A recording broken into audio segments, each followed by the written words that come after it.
thanks again for tuning in. My name is Shane Prante. I'm one of the golf professionals at the home course, and I'm going to talk a little bit about chipping and pitching today. But before I do that, I just want to wish everybody continued good health and peace of mind during this difficult time. It is now 2021, so we've been out here for a while now. I'm just kidding. That'd be pretty wild. It feels like 2021 at some points. We've been doing this for so long, but I'm thankful for the time that I have with my family, my kids, and my wife. I don't get this kind of time with them on a consistent basis this time of year. So it's been a huge blessing for us, really. We've been able to do a lot of stuff, get a lot of stuff done, and just establish some new habits and new ways of doing things. And I hope that you guys have been able to do that in some way, shape, or form as well, because this will pass at some point, and hopefully we can take the lessons we've learned and apply it to the life as it gets back to more of a normal look. So I hope that's been the case for you guys. So today we're going to talk a little about pitch shots, chipping. So that 10, 15 yard shot to that 30 yard shot. I see a lot of amateurs and pro-ams, and just in my instruction, that there's a couple things they really do inconsistently and pretty poorly, to be honest with you, that really negatively affect how they're able to consistently chip.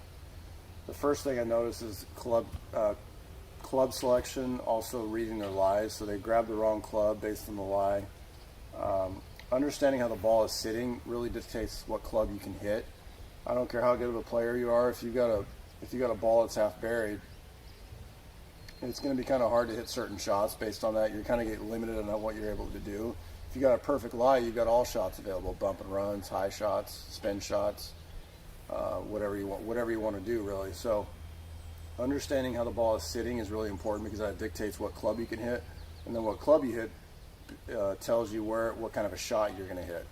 If you're hitting a 9-iron, you're not going to hit a big high flop shot, right? So if you're hitting a 9-iron or a pitching wedge, then you're going to hit that ball lower, and it's going to run farther, which tells you need to land the ball shorter and let it run out like a putt, versus flying it farther. If you hit a great 9-iron shot, but I fly it 10 feet, 15 feet too far, it's just going to go blowing by the pin and off it goes. So you can't see it on this shot here, but this is an 18-yard pitch shot out there about 11 yards, 10 yards or so. I forget what it was, something like that. I've got two shafts laying on the ground, about like that. And what that represents where I want to land the ball. How you doing? What represents where I want to land the ball with that lower trajectory shot. And then beyond that, you got two more clubs about this far apart. And that's where I'm going to land the ball if I fly it higher. So the idea is, if I'm going to hit that lower trajectory shot, I need to land it in that space between those two shafts at that shorter distance to allow the ball to run out. So I'm only focused on my landing spot. It's a landing spot drill.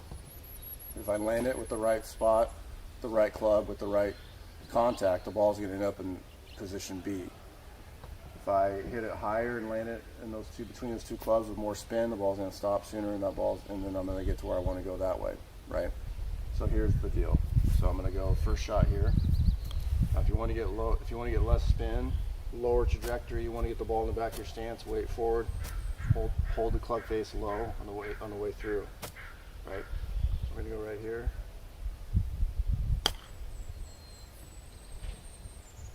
Land that ball just a little bit past it, or a little bit in the clubs there, and then the ball rolls past onto the green. Okay. I'm gonna go a little higher this time. Back. Through.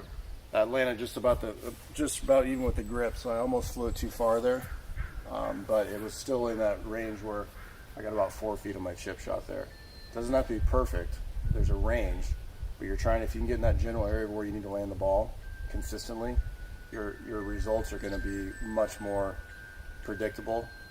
So the focus is, when you get out there and practice, what's my lie? What's my club? What does allow me to hit as far as club selection? Club selection determines trajectory. Trajectory determines landing spot. So all I care about, this is how I play when I get out in tournaments and practice. What's my lie? Where do I need to land the ball?